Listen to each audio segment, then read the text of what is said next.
Evangelho do Senhor segundo Marcos, capítulo 8, verso 31 ao verso 33. Peço aos irmãos que acompanhem com atenção a leitura. Diz assim o texto inspirado por Deus, a palavra do Senhor. Então começou ele a ensinar-lhes que era necessário que o Filho do Homem sofresse muitas coisas, fosse rejeitado pelos anciãos, pelos principais sacerdotes e pelos escribas, fosse morto e que, depois de 3 dias, ressuscitasse. E isto ele expunha claramente, mas Pedro, chamando-o à parte, começou a reprová-lo. Jesus, porém, voltou-se, fitando os seus discípulos, repreendeu a Pedro e disse: arreda, Satanás, porque não cogitas das coisas de Deus, e sim das dos homens. Vamos orar. Nosso Deus, Pai Celeste, que momento bendito nós temos agora na nossa vida, o maior momento de todos, poder ler a palavra e meditar nela, nesse dia que é o dia do Senhor. É o que há de mais sublime nesse mundo, nada se compara a isso. É um privilégio santo, ainda maior do que aqueles que lhe ouviram no meio do fogo, no Monte Santo. Temos hoje de ouvir, através do ministério profético de Cristo, por meio de homens fracos e pecadores, teus ministros. Sendo assim, que agora o teu povo, ó Deus, tome este momento com temor, tremor, com atenção, com reverência, com respeito, e como uma questão de vida ou morte. A tua palavra, como ela mesma ensina no livro do profeta Isaías, ela sai e cumpre o que apraz. Ela nunca volta vazia, sempre tem resultados. A questão é que há resultados de vida para aqueles que se submetem, para aqueles que ouvem com um bom e reto coração, para aqueles que têm Jesus como seu Senhor, Salvador, tudo nas suas vidas. Mas a palavra também volta com juízo para aqueles que consideram estas coisas loucura, bobagem.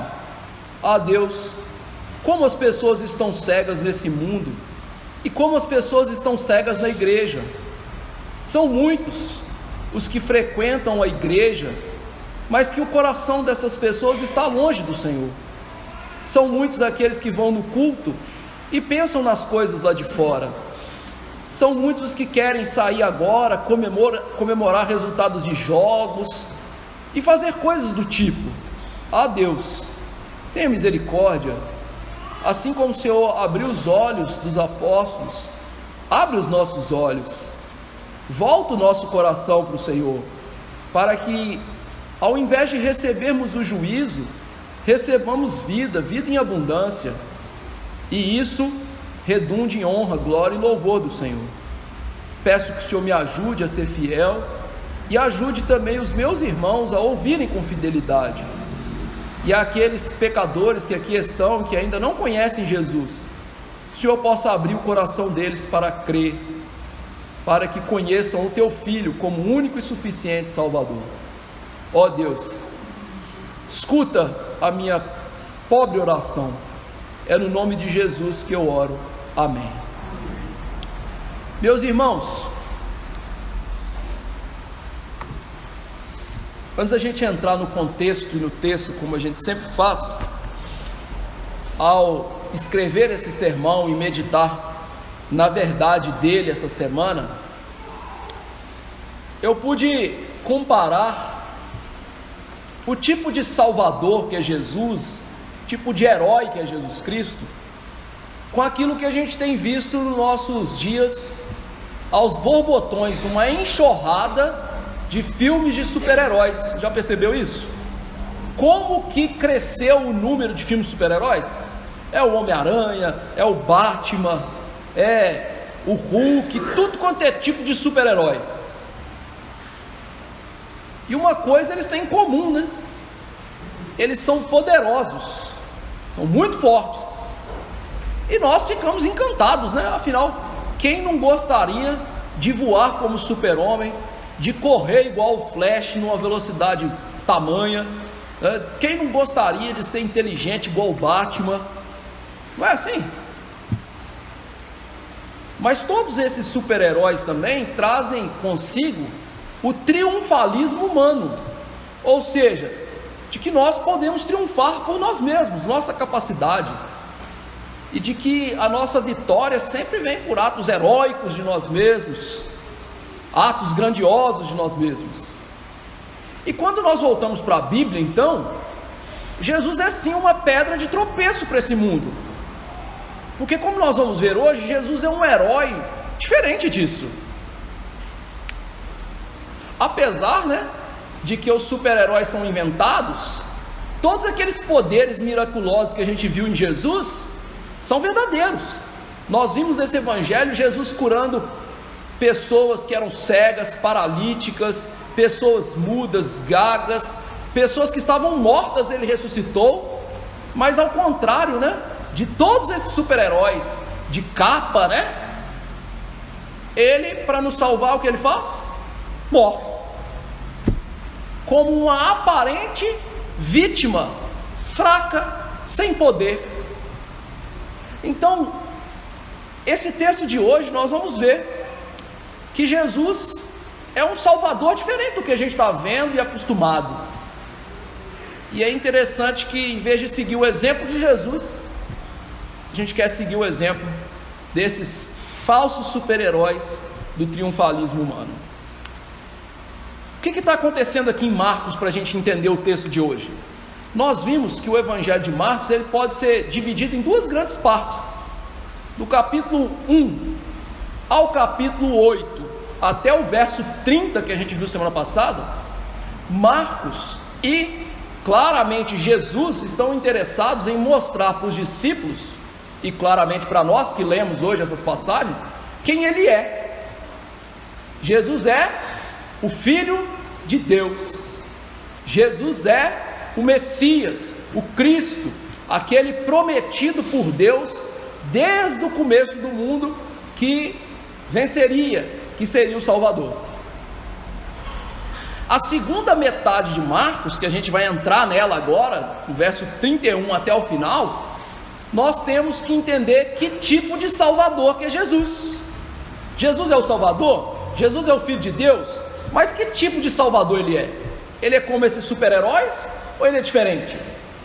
E Marcos então vai nos mostrar Cristo como aquele que veio morrer por nós. Jesus como um Salvador altruísta, como um Salvador que se doa para as pessoas, e alguém que nos chama ao discipulado para tomar nossa cruz e seguir após ele, ou seja, sermos parecidos com ele. Então esses capítulos finais de Marcos agora vão nos mostrar isso, olha, Jesus como Salvador que morre, Jesus como Salvador abnegado, Jesus como servo de Deus que veio dar a sua vida por nós. Esse é o Jesus da Bíblia, e um Jesus que nos chama a ser parecidos com ele, seguirmos o exemplo dele. Dentro dessa grande divisão nós temos duas divisões. Do capítulo 8, do verso 31 até o capítulo 10, verso 52, nós temos o caminho de Jesus até Jerusalém. Então Jesus vai caminhar até Jerusalém, deixando claro para os discípulos: ó, eu vou morrer por vocês, eu vou morrer por vocês, essa é a minha missão. E do capítulo 11 até o capítulo 16, nós temos Jesus no seu ministério final em Jerusalém, a última semana de vida de Jesus, ele em Jerusalém, confrontando os sacerdotes, escribas, anciãos, e deixando claro para os seus discípulos que ele de fato ia morrer naquela semana mas que ele também ia ressuscitar naquela semana. Então essas são as duas grandes divisões de Marcos nesses últimos capítulos. Esse trecho que nós vamos ver aqui hoje, do capítulo 8, 31 ao 33, o que Marcos quer nos ensinar com ele? Jesus é o Salvador que precisava morrer para a nossa salvação. Jesus é o Salvador que precisava, que era inevitável que morresse para a nossa salvação. Veja que o texto diz: então começou ele a ensinar que era necessário que o Filho do Homem morresse. Depois que Jesus ouviu a confissão de Pedro, que falou: olha, o Senhor é o Cristo, o Senhor é o Filho do Deus vivo. E Jesus ficou muito feliz com aquilo, né? Jesus exultou, né? Dizendo que aquela revelação não veio da mente de Pedro, das suas elucubrações, do maquinar da mente dele, mas tinha vindo do Pai. Jesus fica muito feliz, por quê? Porque até aqui a principal preocupação dele era mostrar que ele era. E os apóstolos agora acertaram no alvo, ó, pum, tiraram nota 10. Eles entenderam: Jesus é o Messias, Jesus é o Salvador, Jesus é o Cristo. Só que agora Jesus vai demonstrar para eles que tipo de Salvador que ele era. E isso é extremamente necessário, porque como os discípulos eram judeus, os judeus tinham uma ideia de Salvador, de Messias, como alguém que viria e derrotaria Roma. Eles estavam debaixo de dominação estrangeira. Então para eles o Messias ia chegar, ir para Jerusalém, começar a reinar em Jerusalém, e dali ele ia destruir os inimigos de Deus com poder, como um guerreiro mesmo. E esse era o entendimento dos discípulos. Então Jesus aproveita o tempo que, como nós já vimos, ele está no ministério do retiro, ele está longe das multidões, ele está longe da confusão de cura um, cura outro, fala com um, fala com outro. Jesus aproveita esse tempo em retiro para falar da morte dele. Mas veja, quando Jesus vai falar da morte dele, ele usa uma expressão muito interessante: era necessário. Essa expressão, gente, na língua original, no grego, é muito forte. A gente não consegue transmitir aqui, com o português, toda a ideia que tem por trás do que Jesus está falando. A ideia aqui que é algo inevitável. Há um tempo atrás, lançou-se um filme muito legal, né? Chamado Matrix, né? E tem uma hora lá que o criminoso, né, o bandido, a agente lá das máquinas, pega o heróizinho e segura ele e fala assim: é inevitável, você tem que morrer, não tem como, você tem que passar por isso. A ideia de Jesus aqui é essa: eu tenho que morrer, é preciso, é necessário. Então, em primeiro lugar, Jesus está mostrando que era uma necessidade divina que ele morresse, ou seja, era parte do decreto de Deus, que não pode ser mudado. Lá na eternidade passada, Deus o Pai decretou que o Filho morreria, que Jesus tinha que morrer para a nossa salvação. A Bíblia deixa isso muito claro em alguns textos, mas Pedro, que estava presente nessa cena e que não entendeu, como a gente vai ver, mais adiante ele entendeu e ele fala o seguinte: sendo este Jesus entregue pelo determinado desígnio e presciência de Deus, vocês o mataram crucificando por mãos de iníquos. Ou seja, esse texto lá em Atos, quando Jesus já morreu, ressuscitou e foi para o céu, e Pedro começou a pregar sobre a morte dele, ele entendeu o que? Deus planejou que Jesus morresse na cruz do Calvário. Esse sempre foi o plano de Deus. Tanto que no livro de Apocalipse, o apóstolo João, que escreve esse livro, dá um nome curioso para Jesus: o Cordeiro morto desde antes da fundação do mundo. A ideia de Pedro e a ideia de João é: sempre foi o plano original de Deus que o homem caísse, se tornasse pecador, precisasse de salvação, e que Jesus viesse e morresse. Esse sempre foi o plano de Deus. Então Deus não foi pego de surpresa quando o homem o traiu. Deus não foi pego de surpresa quando Jesus estava grudado naquela cruz e ele diz assim: agora não tem jeito, deixa eu morrer. Não, era necessário morrer. Esse é o plano. E veja então, meus irmãos, Deus, lá na eternidade, para a sua glória, Ele determinou: meu filho vai morrer por essas pessoas. Em segundo lugar, é necessário por nossa causa. O pecado é uma grande ofensa a Deus e carrega consigo uma dívida para com Deus. O mundo de hoje, quer abafar essa ideia de pecado. Só que é impossível. É impossível. Por quê? Seres humanos têm consciência. Seres humanos têm consciência. Um jovem que usa droga até se cansar, bebe e faz festa, como é que ele está no outro dia? Culpado. Aí o que ele faz? Ele faz mais idiotices para abafar sua culpa. E a vida dele fica idiotice atrás de idiotice, mas não tem como, ele sempre vai ser culpado. Por isso que as pessoas hoje têm que tomar remédio para dormir, tem que encharcar a cara de bebida para dormir, tem que encher a pança de sexo. Por quê? Por causa da consciência, da culpa. Essas pessoas todas estão querendo rasgar a consciência, como se dissesse assim: eu não sou culpado, eu não quero ouvir essa ideia de pecado, isso é coisa de cristão idiota, retardado mental. Mas não, Deus colocou a consciência nos homens para eles entenderem: é isso, é pecador, sua consciência está te acusando, sua consciência está aí. Então há uma necessidade, porque o homem tem pecado, e pecado gera uma dívida eterna e tão grande diante de Deus que nós não conseguimos pagar. Se você e eu quiséssemos pagar a nossa dívida diante de Deus, era necessário duas coisas. Era necessário, primeiro, a gente ser perfeito, viver uma vida santa. Só que isso é impossível. E em segundo lugar, outra coisa impossível: a gente tinha que morrer debaixo da ira de Deus e depois ressuscitar por causa da nossa justiça, o que também é impossível, porque a gente não é justo, a gente não é perfeito. Então, não há possibilidade de salvação humana. O homem não consegue resolver o seu problema, ainda mais porque Deus determinou uma coisa: a dívida do pecado tem que ser paga através da morte.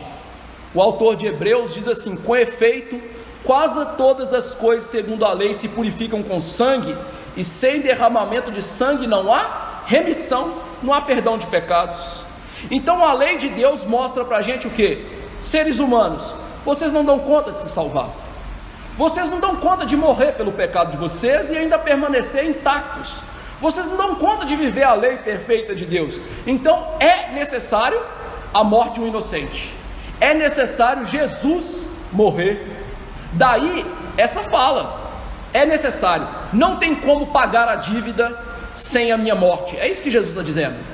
Além de ser um plano de Deus, o meu Pai, não tem como pagar a dívida de vocês sem que eu morra.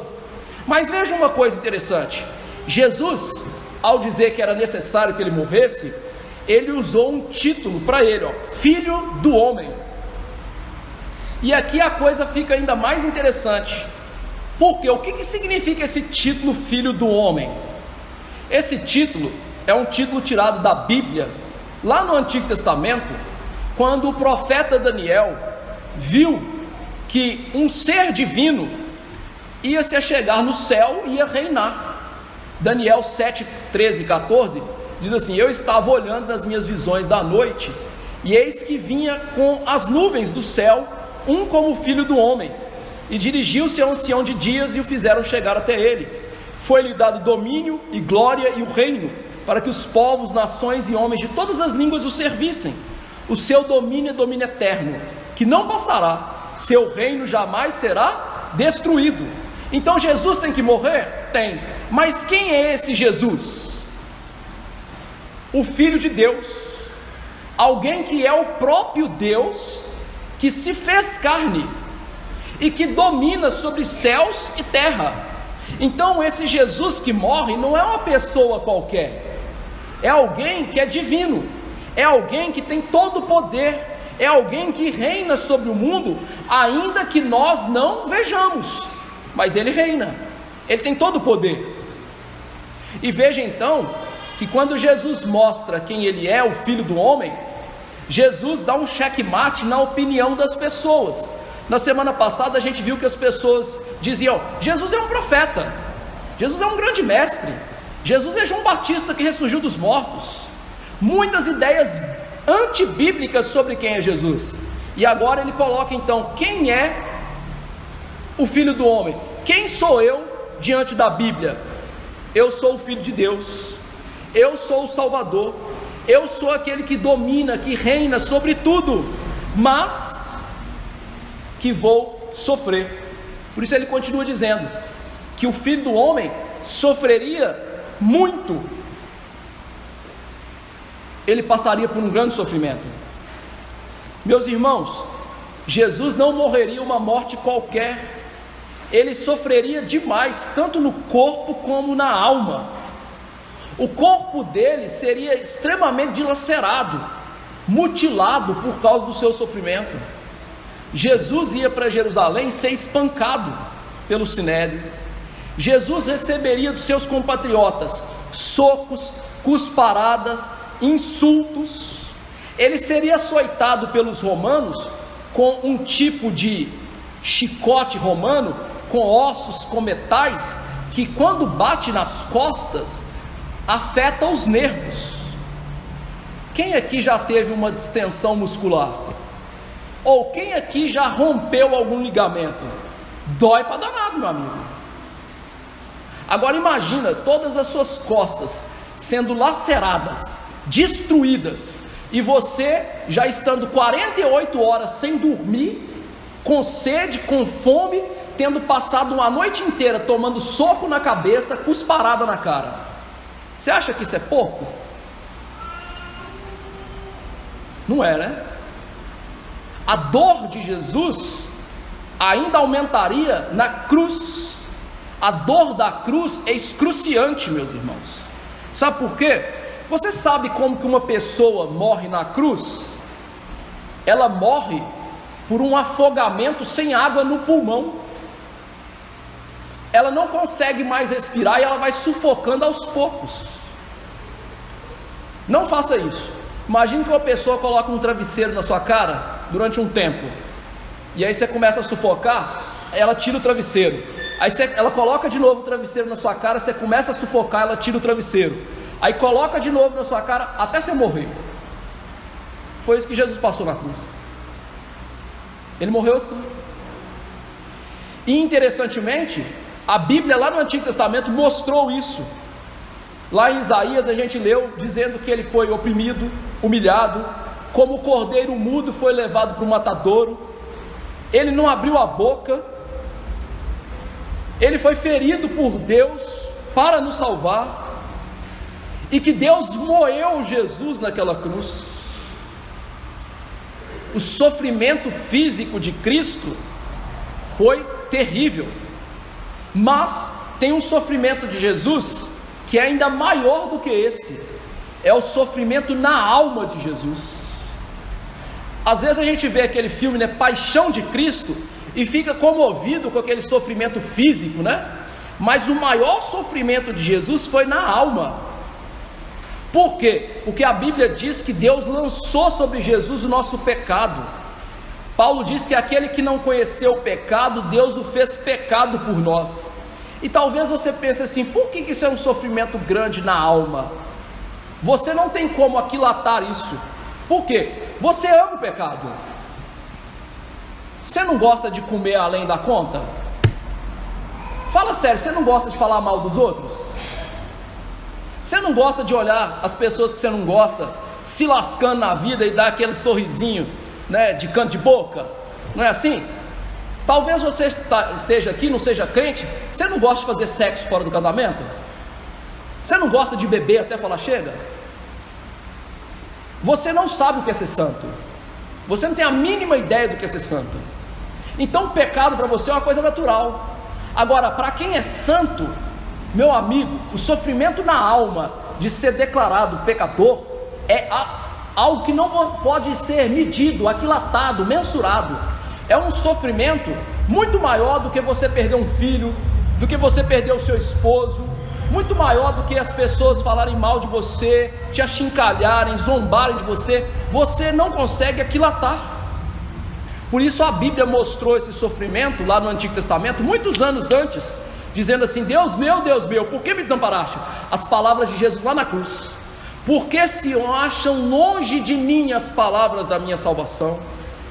Eu clamo e o Senhor não responde, eu não tenho sossego. Esse salmo de Davi descreve a alma de Jesus sendo moída, dilacerada, partida, destruída por nós. Esse é o sofrimento da alma dele. Porque era necessário que ele morresse por você. Era necessário, no plano de Deus, que ele passasse por tudo isso. Sofrimento no corpo e na alma. E como diz o ditado, como se desgraça pouca não fosse bobagem, Jesus descreve que também ele seria rejeitado pelos anciãos, pelos escribas e pelos sacerdotes. Marcos descreve aqui para a gente aqueles que compunham o sinédrio, ou seja, a liderança máxima religiosa de Israel, os 70 homens mais proeminentes, mais ilibados daquela nação, um grupo de elite, tropa de elite, o BOPE de Israel contra a religião. E aí, esse grupo, o que eles deveriam fazer?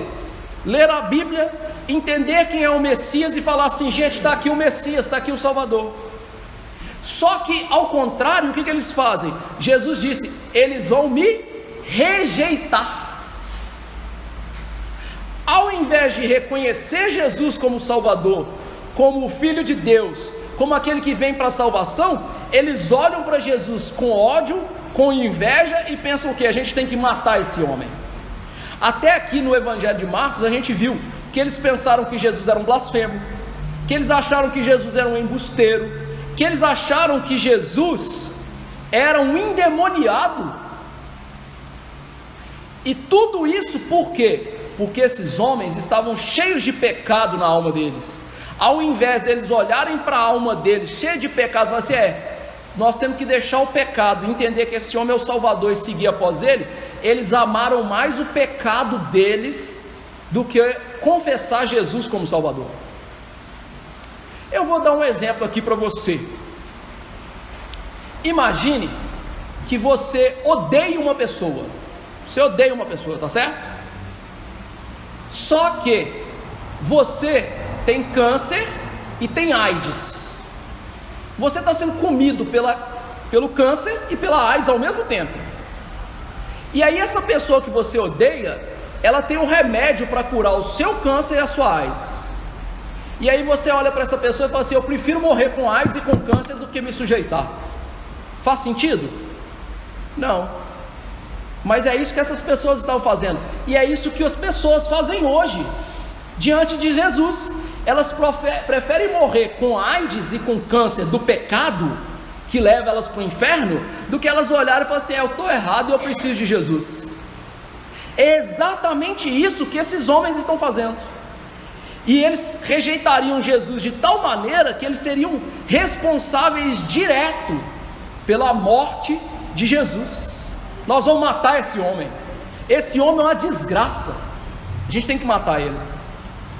Além disso, meus irmãos, Jesus disse que ele seria morto, mas ressuscitaria no terceiro dia.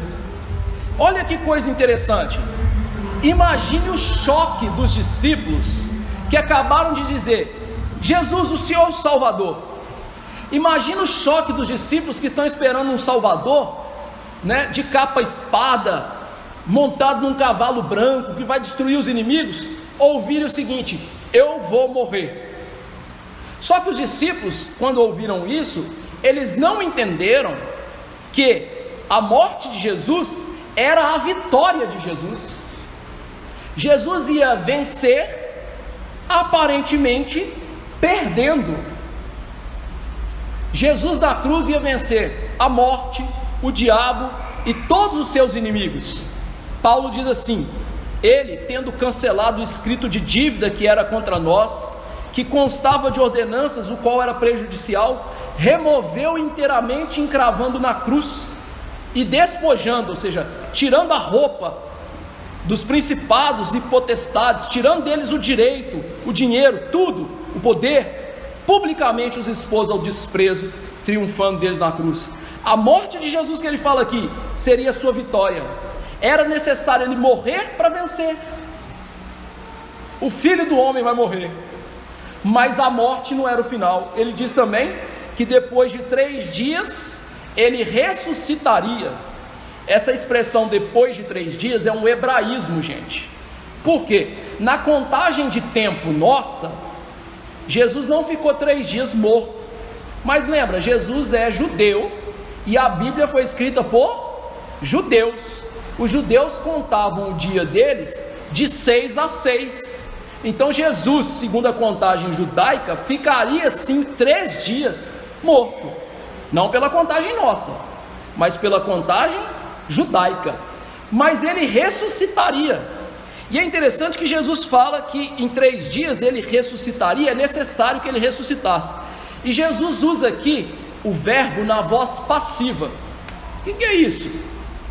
É o verbo em que ele sofre a ação de Deus. Então, quando Jesus disse que era necessário ele morrer e ressuscitar, ele morreria entregando-se, mas Deus o Pai ia ressuscitá-lo, tirá-lo da morte. E quando Jesus fala que ele seria tirado da morte, ele está mostrando que Deus o Pai aceitaria o sacrifício dele, Deus se alegraria, Deus tomaria o sacrifício de Jesus como nosso pagamento realmente pelos nossos pecados. Ou seja, o sacrifício dele é válido, o sacrifício dele é salvador, o sacrifício dele não culminou na morte, mas culminou na vitória pela ressurreição. Só que os apóstolos prestaram atenção nisso? Não. Os apóstolos, eles são típicos seres humanos, né? Tem um pastor amigo meu que ele fala da gente ser humano de maneira muito engraçada, né? Vocês já viram aquelas rosquinhas americanas chamadas donuts? Umas rosquinhas assim, né? Bonitona, largona, trem bom de comer, viu? Pode comer que o trem é bom para danado. É uma rosquinha grandona assim de comer, mas no meio dela tem um furo, um buraco, né? Já reparou que a gente sempre fica pensando, por que o buraco não está preenchido? Ia ser melhor? Ora, meu amigo, você tem todo o entorno da rosquinha com o recheio, com as camadas de cima para poder comer. Você vai ficar olhando para o buraquinho dos donuts? Nós seres humanos somos assim. Ou seja, a gente só olha para isso, né? Para a derrota, para a desgraça, para o nosso pecado, para as notícias tristes. E os apóstolos estão assim. Eles ouviram Jesus a morrer, mas eles não ouviram a segunda parte. Ele vai ressuscitar, ele vai terminar bem. E em vez de falar assim, uau, que legal, então vamos Jesus, vamos morrer, vamos lá porque o Senhor vai ressuscitar, vamos agora para lá. Não, de jeito nenhum. Você o quê? Vai morrer? Vou morrer. É só isso que eles ouviram. É só isso. Seres humanos, pecadores, são assim. A gente não enxerga direito, a gente não escuta direito, e em vez de focar na vitória de Jesus, a gente foca nos problemas da vida, nas desgraças, nas mazelas. Quantas vezes você já se pegou murmurando, reclamando, né? Enchendo a orelha de Deus de reclamações e esqueceu de se lembrar que Jesus te salvou, que você tem o bem mais precioso desse mundo, que é a vida eterna? Não é assim que você faz e eu faço? É isso. Somos como os apóstolos. Mas Jesus mostra que tipo de salvador que ele era. Ele veio morrer, mas a morte não seria o final. Ele venceria, ressuscitaria, e tudo isso para nos salvar. Diante de uma fala assim tão contundente de Jesus, né? Diz o verso 32 que ele expunha claramente, mas Pedro chamou ele à parte para reprovar Jesus. Veja que Marcos nos mostra que Jesus falou de maneira claríssimo o que ia acontecer.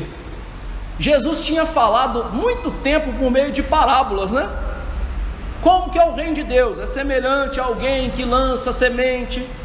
Agora Jesus abre o jogo, deixa tudo na claridade, ele acende o holofote, com toda a potência em cima do que ia acontecer com ele. Os apóstolos, depois de lutar grande tempo com aquelas parábolas para entender a identidade de Jesus, aquelas curas enigmáticas, agora vão ouvir com clareza que o ministério de Jesus é morrer e ressuscitar, é dar a vida por nós. Então, a partir de agora no ministério de Jesus, meu amigo, não mede palavras para falar isso. Vou morrer, vou ressuscitar. Ele não quer que esses homens tenham dúvidas sobre a missão verdadeira dele. Ele não queria que eles entendessem que ele era mais um libertador político, um sanguinário que defenderia as causas nacionais de Israel. Ele quer deixar claro o evangelho da salvação. O evangelho é: eu tenho que morrer e ressuscitar, eu tenho que ir para o túmulo e sair de lá. O Filho do Homem veio para morrer pelos pecados. E veja que essa clareza de Jesus, meus irmãos, deveria nos levar também, como pastores e como pessoas que querem evangelizar outras, a sermos claros na fala acerca do evangelho. Há muitos pastores hoje enganando igrejas, falando, que o evangelho não é o evangelho de tomar a cruz, que o evangelho não é a morte de Jesus. Não falam de maneira clara dessas coisas. Não falam que seres humanos são pecadores, que eles têm um problema terrível, que eles não podem se salvar. Ou seja, os pregadores hoje, eles conscientemente são obscuros para enganar pessoas, não deixam claro o evangelho, e ainda pregam uma religião vida mansa. Não, Deus serve para nos fazer felizes. A mensagem não é perdão de pecados, a mensagem não é Jesus veio nos libertar do pecado para uma vida santa. A mensagem deles é: Jesus quer te dar carro, Jesus quer te dar cura, Jesus quer fazer isso para você, Jesus quer fazer aquilo para você. Falso cristianismo dessas pessoas passa por essa mensagem que não é nada clara. Estão sendo desonestos, porque a verdade é bem diferente. A verdade é que Jesus veio nos libertar do pecado, e logo em seguida, no próximo domingo, a gente vai ver ele falando assim: olha, você quer ser meu discípulo? Então morre para você, deixa de ser quem você é, seja alguém diferente, seja como eu. E é isso que a gente tem que falar para as pessoas. A gente não tem que chegar num pecador que não conhece nem o que é pecado e falar assim: Jesus te ama. Não, nós temos que falar com eles a verdade. Jesus está irado com você, você está indo para o inferno pelo que você está fazendo, mas Jesus pode te salvar, porque Ele morreu, e Ele ressuscitou, e Ele tem poder, e esse é o evangelho claro que a gente tem que pregar. Não importa o que as pessoas vão pensar, porque isso vai agradar pessoas? Não, porque não agradou Pedro. Marcos mostra que Pedro pegou Jesus, e o que ele fez? Ele elogiou Jesus? Ô Jesus, você é bonito demais para falar um negócio desse, né? Ô Jesus, quão maravilhoso mestre você é. Não, diz o texto que ele pegou Jesus, levou ele à parte. Meus irmãos, essa linguagem aqui é forte. Sabe o que descreve bem o que Pedro faz com Jesus? Sabe quando você tem um filho pequeno, e ele é bem peralta, e ele já começa a te envergonhar na frente das pessoas? Aí você pega ele pelo braço, leva ele num canto, e dá nele uma sacudida, e fala assim: para com isso, menino, você está me envergonhando na frente dos outros? Já viu cena assim? O que Pedro está fazendo com Jesus é assim. É como se ele pegasse Jesus pelo braço, levasse ele para o cantinho e desse bomba em Jesus. Você é doido de falar um negócio desse? Você está louco? Marcos não registra o que Pedro diz, mas Mateus faz questão e diz o seguinte: que Pedro falou assim: Senhor, tenha dó de ti, tenha compaixão de ti. E a segunda parte é: nisso não vai acontecer com você. O que são essas duas partes? Primeira parte que Pedro disse para Jesus, não está aí no Evangelho de Marcos, mas está lá em Mateus, é: Jesus, tenha dó de você. Veja que Pedro é afetado pelo nosso humanismo, pela ideia humana de que nós somos vítimas. Não é assim que o antropocentrismo faz? Eu sou vítima das coisas. Eu vou dar uma ideia, né? Por exemplo, lutar contra o racismo é uma coisa boa? É, não é? Lutar contra o racismo é uma coisa boa. E aí a gente tem o movimento lá, né? Black Lives Matter, ou seja, vidas negras importam, não é? Sim, brancos também importam, indígenas importam, mas tudo bem. Qual é o princípio de base deles? Se eu sou branco, de olho azul, ariano, caucasiano, eu já sou, por natureza, mesmo que o meu melhor amigo seja negão, né? Eu já sou um tirano, eu sou um opressor. E se você é negro, nasceu numa família pobre, você é uma vítima. Você sabia que quem escravizou mais pessoas negras no mundo foram os próprios negros na África? Isso ali, os livros de história não falam não, mas é a verdade. Você sabia disso? Então veja, nós seres humanos, nós somos o quê? Antropocêntricos de tal maneira que nós somos vitimistas. Eu sou vítima. Nós esquecemos o quê? Nós somos pecadores e tudo que acontece de ruim com a gente, nossas misérias, nós mesmos atraímos para a gente. É isso. E Pedro queria lançar isso em Jesus. Jesus tem dó de você. Essa é a mensagem dos nossos dias. Para que você quer sofrer? Sofre não, não é essa a mensagem dos nossos dias? Sofrer é ruim, você não pode sofrer? Ora, ainda bem que já Jesus não caiu nessa esparrela, porque senão eu e você a gente ia para o inferno. Ainda bem. Mas é isso que Pedro está falando. Pense bem, Jesus, você quer mesmo sofrer? Tenha dó de você. A segunda coisa que Pedro diz para ele, registrado lá em Mateus, é: de maneira nenhuma isso vai lhe acontecer. Que segundo um teólogo muito bom, mestre no grego, a melhor tradução seria assim: Deus queira que isso não te aconteça, Jesus. Deus queira que isso não te aconteça, Jesus. Deus queira que isso não te aconteça? Jesus acabou de dizer, é necessário, Deus quer que eu morra.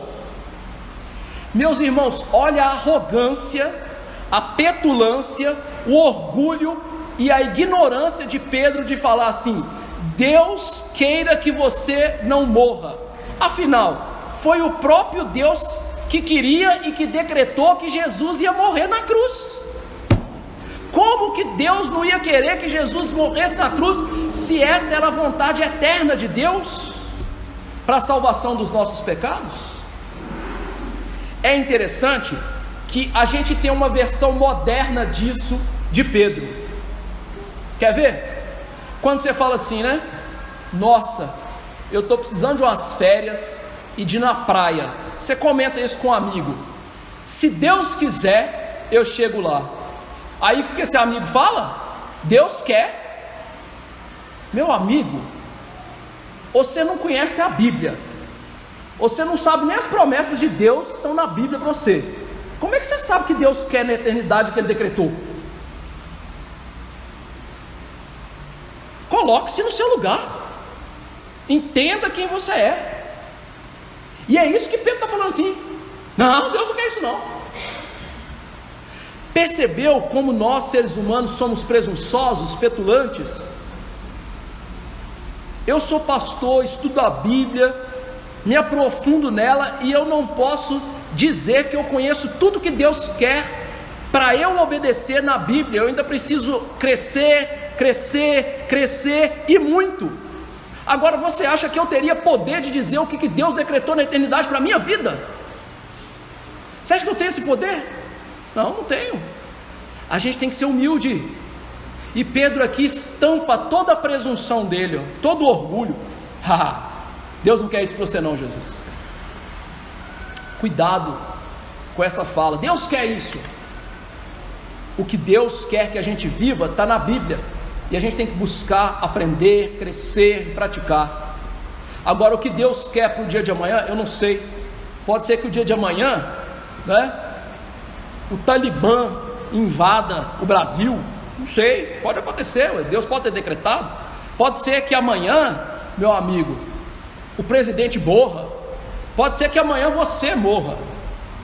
A gente não sabe o que vai acontecer. Deus é quem sabe. E você acha que Jesus deixou barato? Jesus ouviu isso e deixou assim, não, deixa para lá, né?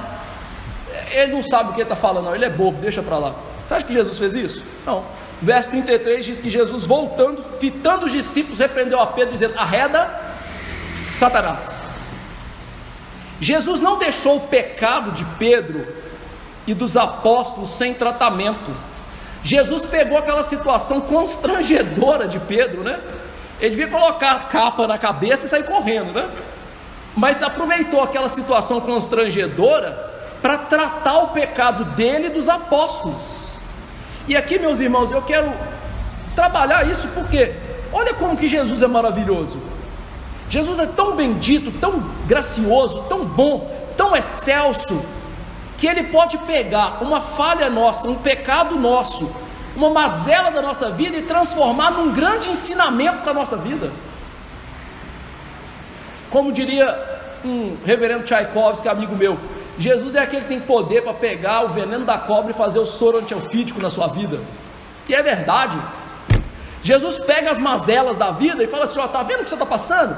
Vou usar isso, para quê? Para você aprender. Ele usa as burradas que a gente faz, Ele usa os pecados que a gente comete, Ele usa até, meus irmãos, o sofrimento físico, emocional que a gente passa, para transformar numa grande lição para a gente aprender quem Ele é, o que Ele quer da gente, o que Ele veio fazer por nós, quão bom, quão gracioso, quão salvador, quão lindo, quão precioso Ele é para nós. Esse é o Jesus da Bíblia, e Ele é misericordioso, né? Mesmo tratando Pedro com dureza. E aí veja só, eu quero fazer uma outra aplicação aqui. Sabe por quê? Eu escuto isso muito de vocês: pastor, você bate muito na gente, vocês são uma geração mimimi que não sabe o que apanhar.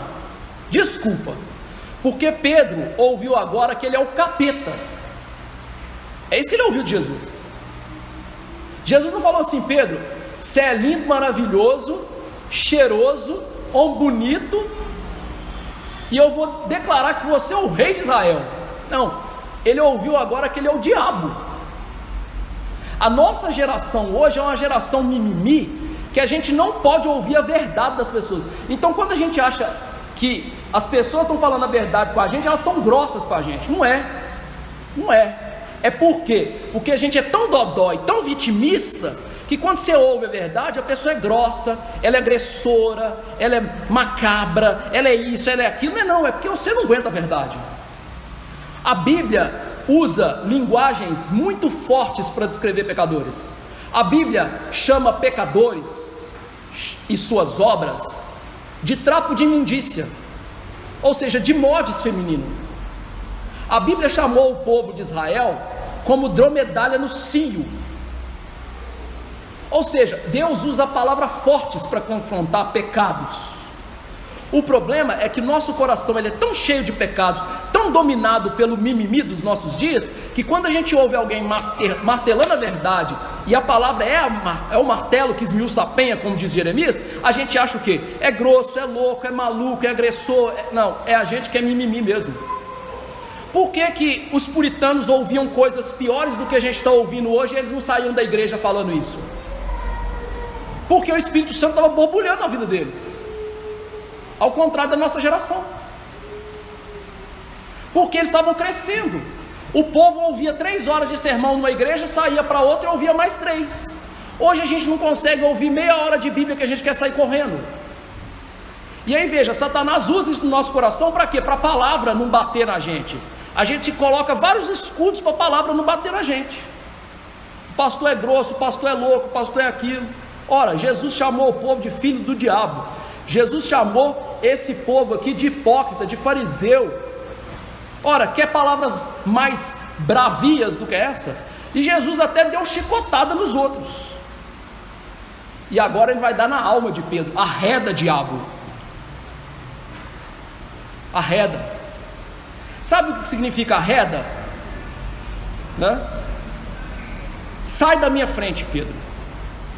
Sai da minha frente. Não quero ver você na minha frente. Ou seja, eu tenho uma missão. Minha missão é morrer. Não fique no meu caminho.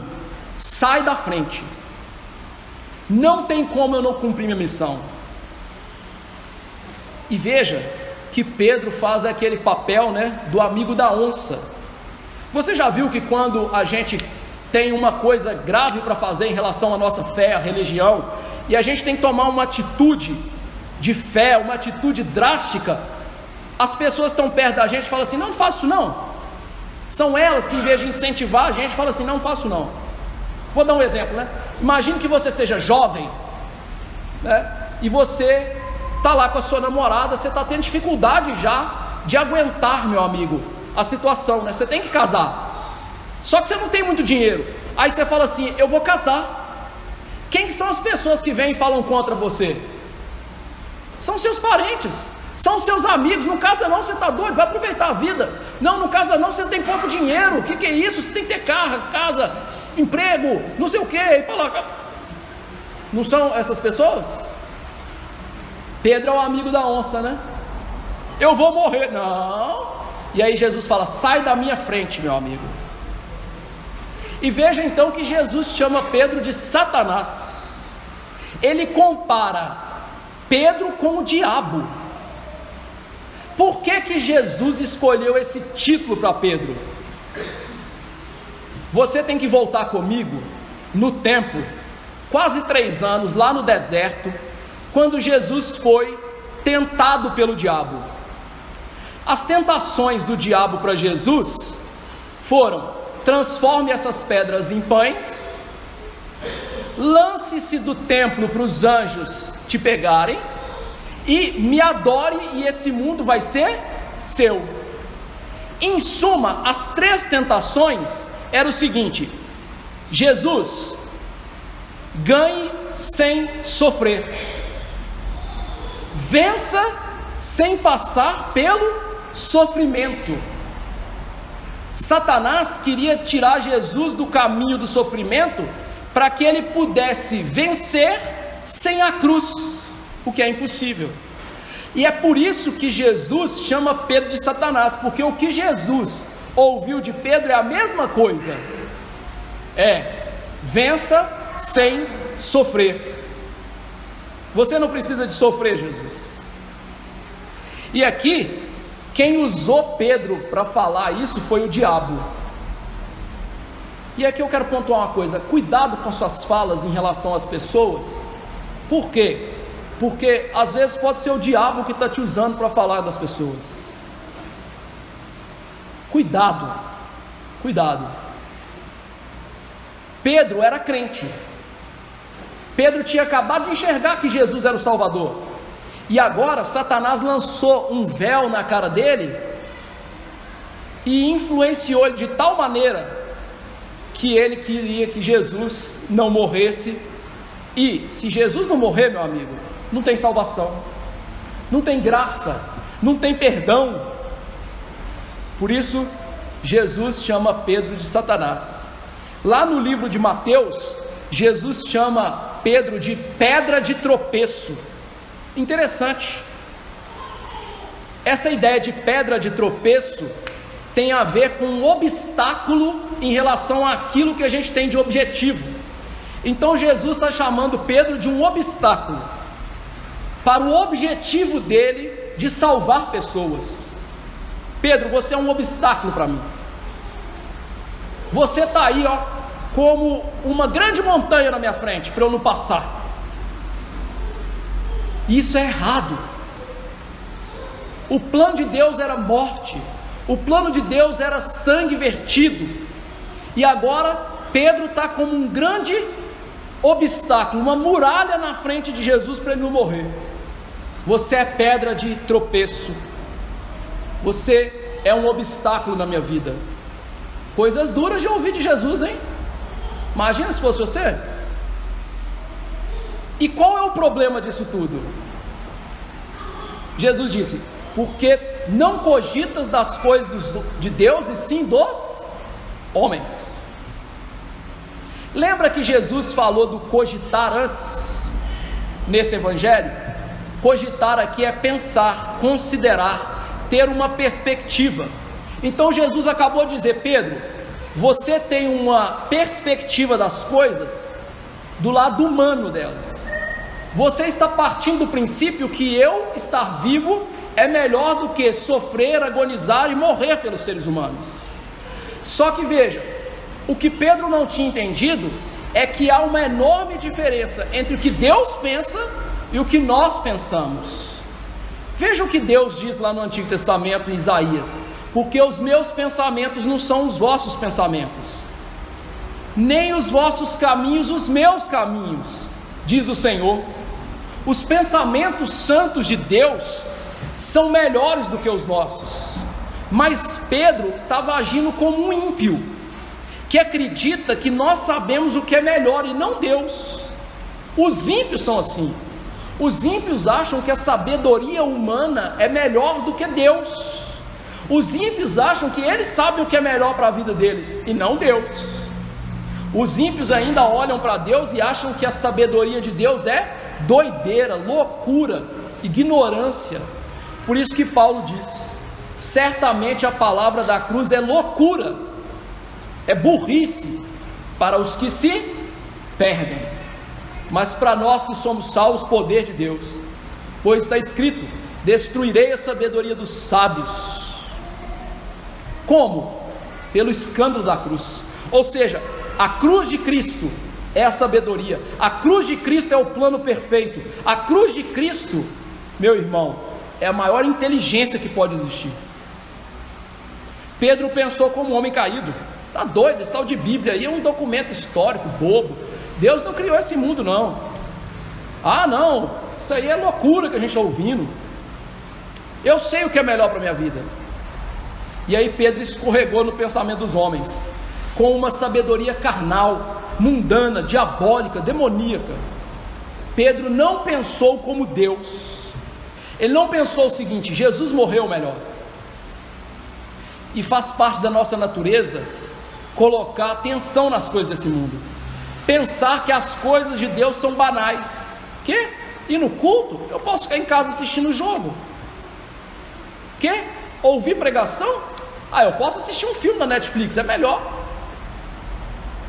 Não sei como que é melhor ver um homem beijando um homem, uma mulher beijando uma mulher. Como que isso é melhor?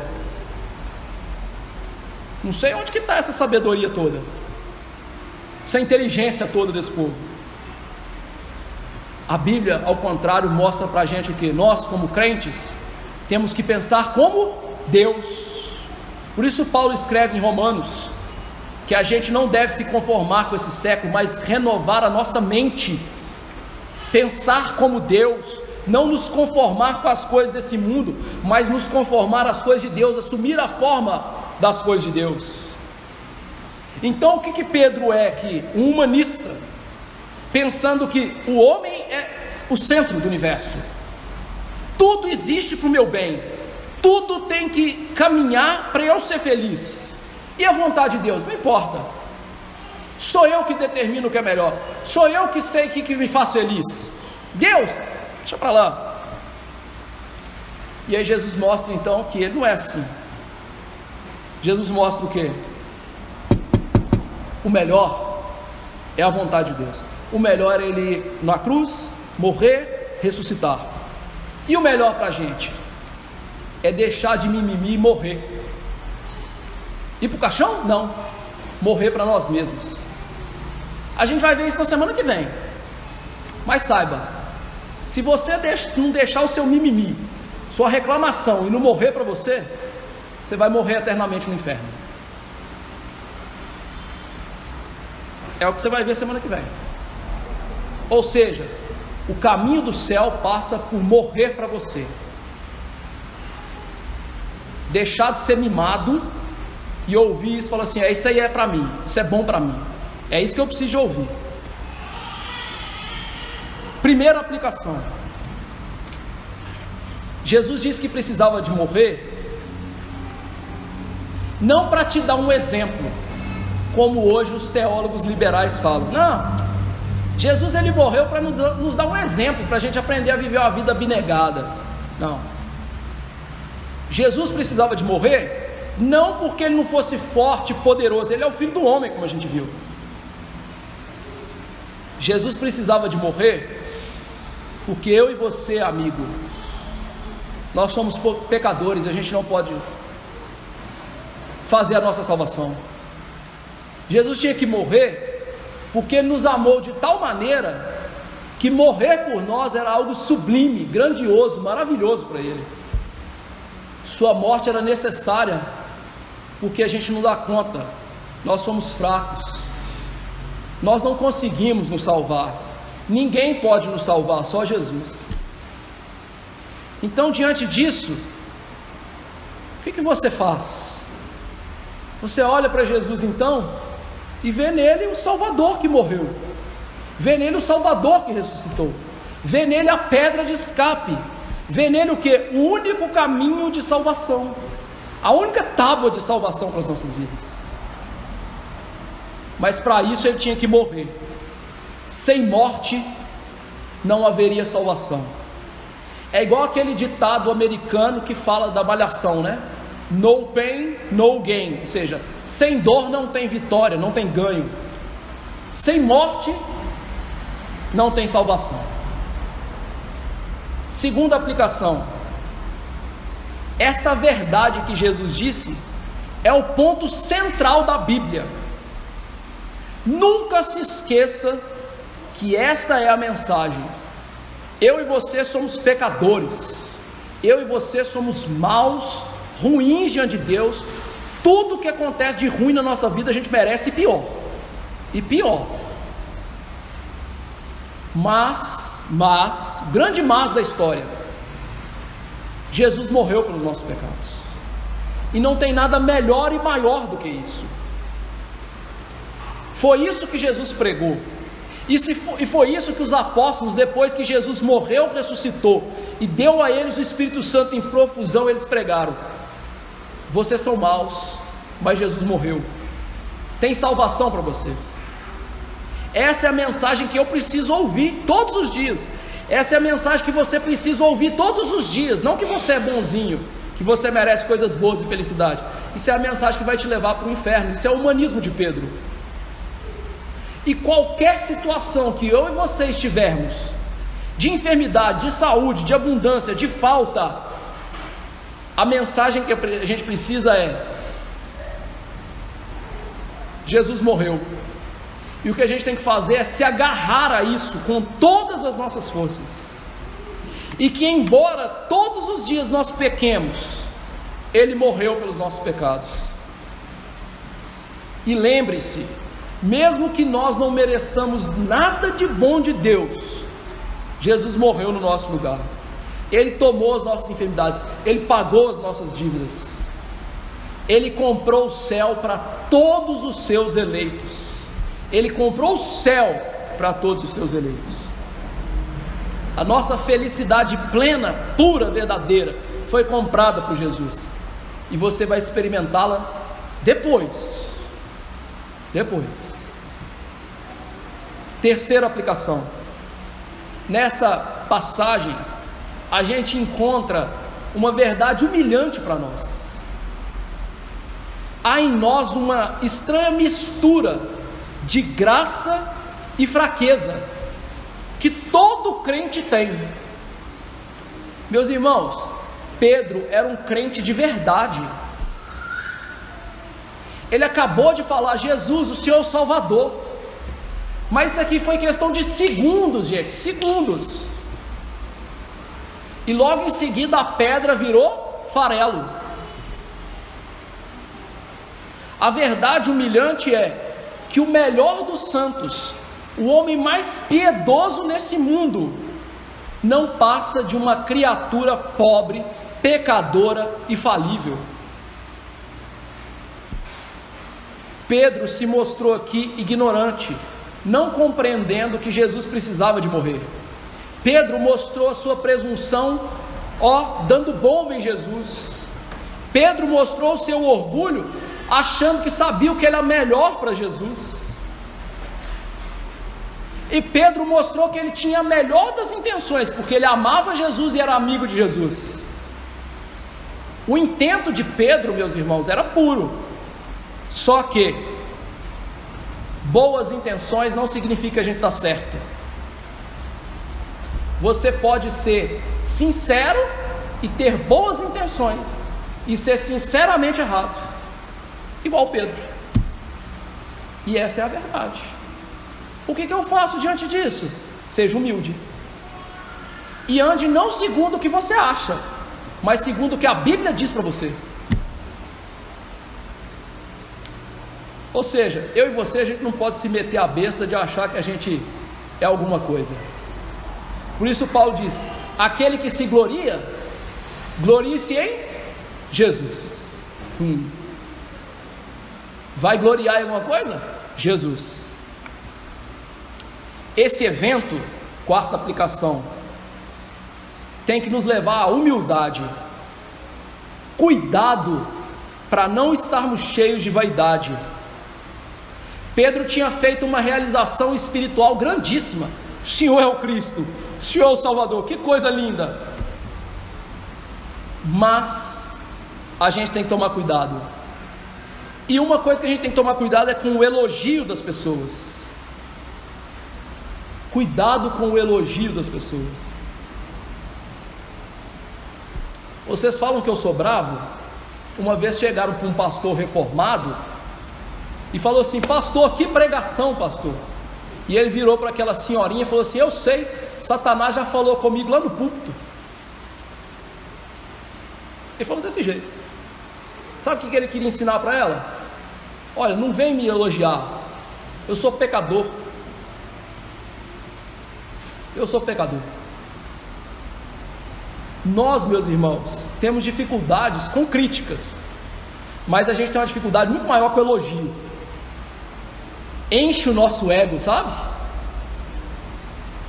E aqui a gente tem que aprender com a história de Pedro, porque o nosso ego nos faz agir como o diabo, e o nosso ego muitas vezes coloca uma pedra de tropeço, um obstáculo gigante na obra de Jesus na nossa vida.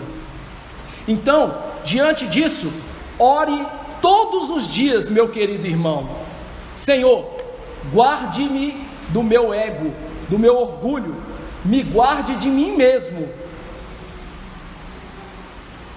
me proteja de mim mesmo.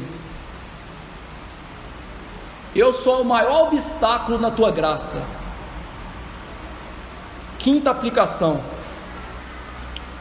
nós precisamos também aprender a ser amorosos. Deixa eu ler aqui a aplicação de um pastor antigo, que ele diz assim: devemos aprender a lição de sermos amorosos com os nossos irmãos diante desse texto. Não sejamos apressados em rejeitar o irmão, considerando destituído de graça por causa de seus erros e equívocos. Lembremos que o coração dele pode ser reto diante de Deus, como o coração de Pedro, embora, e aqui está a chave, à semelhança daquele apóstolo, essa pessoa, por breve tempo, não é a vida inteira, por breve tempo, possa se desviar do caminho. Ao agir, devemos ter em nossa mente o conselho de Paulo, que diz: irmãos, se alguém for surpreendido em alguma falta, vós que sois espirituais, corrigi-o com espírito de brandura, e cuidado para que não sejas também tentado. Então, cuidado ao olhar para o seu irmão e ver o breve tempo em que ele está fraquinho e precisando do seu amor, do seu carinho, e você falar assim: não é crente. Mas veja, tem esse advérbio de tempo, por breve tempo, mas seja amoroso com as pessoas. Sexta aplicação: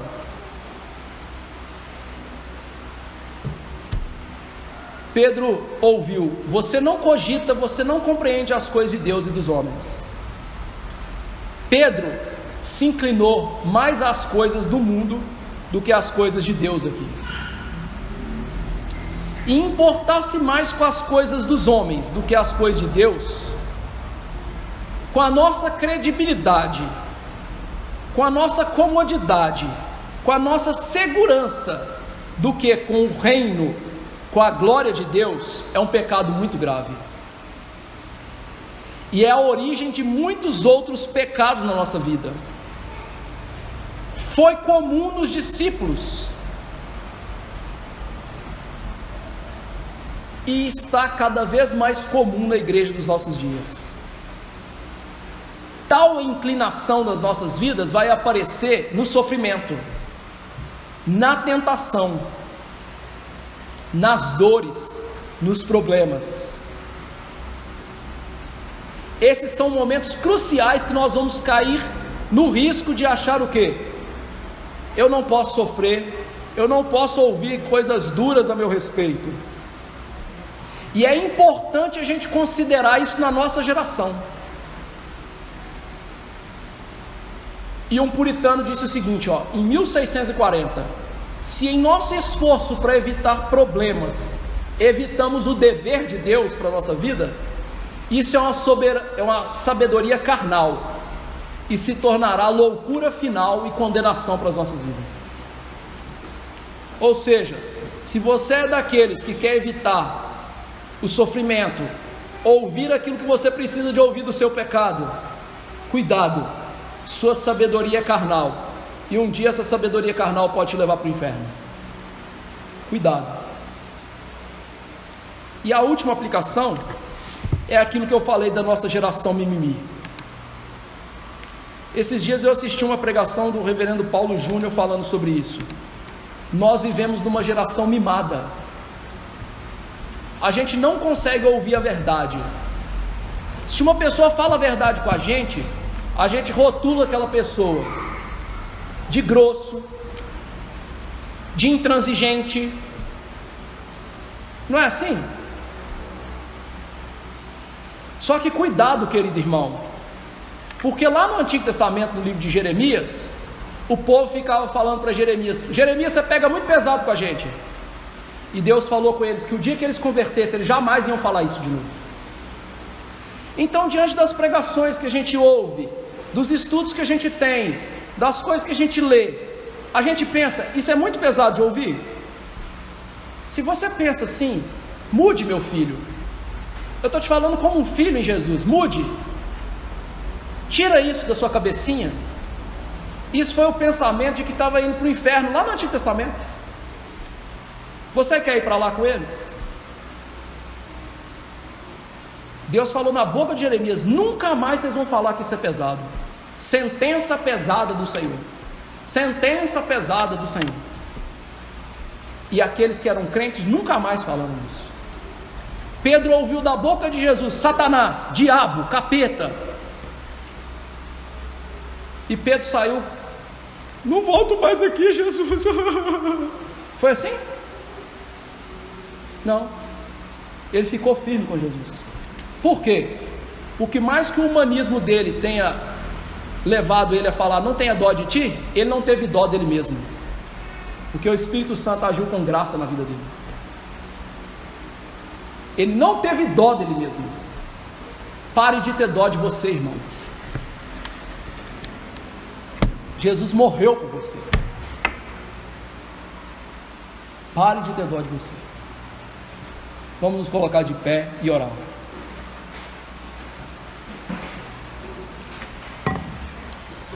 Senhor Deus,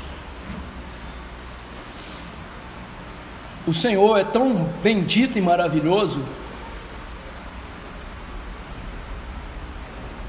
que levou os apóstolos a escreverem para nós esse texto tão emblemático das Escrituras. Um texto que mostra a morte de Jesus para nós, a coisa mais elevada, mais linda desse mundo,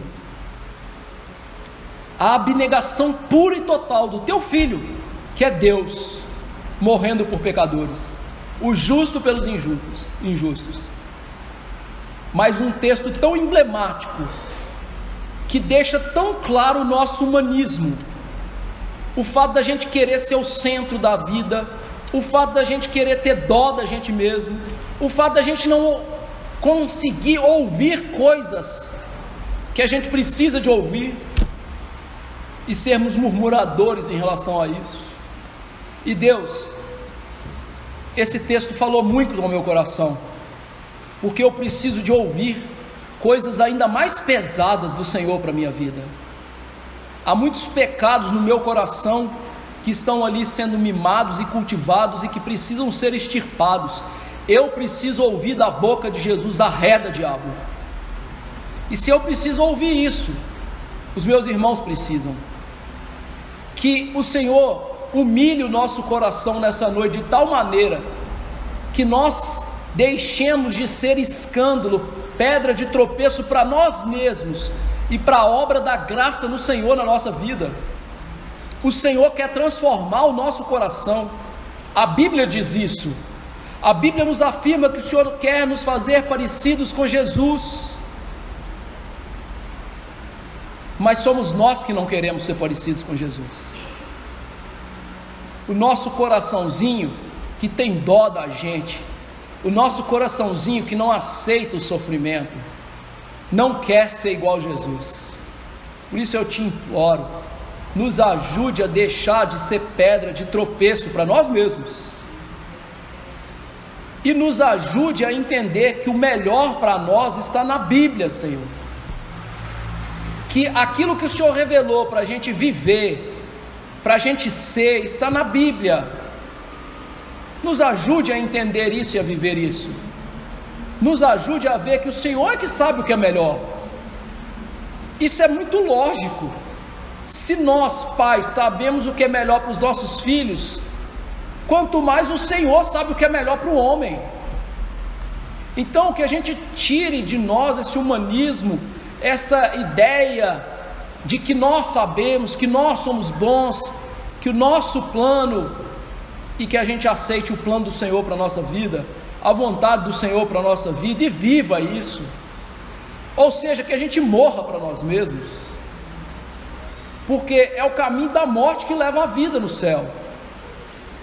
E que assim como Pedro ouviu isso e aguentou, que nós ouçamos essas mensagens, que nós, ó Deus, sejamos tratados pelo Senhor, e em vez de falar, isso é sentença pesada, como aquele povo ímpio do passado, nós falemos, é palavra de vida eterna. O próprio Pedro disse isso, o Pedro que apanhou de Jesus. Ó Deus, que a nossa igreja, que faz parte dessa geração mimimi, deixe de ser dessa geração mimimi, dessa geração de não consegue ouvir a verdade, e que nós falemos a verdade uns com os outros, que nós ouçamos a verdade na Bíblia, e que nós tenhamos amor pelos nossos irmãos que por breve tempo estão em pecado e falhando. Nos leve a amar as pessoas, meu Senhor, nos leve a amar os irmãos, meu Senhor. Nós precisamos disso. Muitas vezes temos olhares de julgamento, palavras que não edificam. Nós somos como Satanás na vida deles, em vez de dar a palavra bíblica, julgamos na sua cara o erro, sem sequer dar uma palavra bíblica, sem que sequer ter orado para confrontar o irmão no pecado, sem sequer visar a salvação, simplesmente porque somos fiscais da vida alheia. Nos dê graça, que nossa igreja viva o evangelho verdadeiro, o cristianismo bíblico. Eu te imploro, por favor, eu não mereço isso, nossa igreja não merece isso, mas é o que nós imploramos, em nome de Jesus, amém. Que a graça de Jesus, que morreu naquela cruz, o amor do Pai que planejou a morte dele, e que o Espírito Santo que foi doado por causa da morte e ressurreição de Jesus, estejam com os eleitos do Senhor, hoje e para sempre, amém.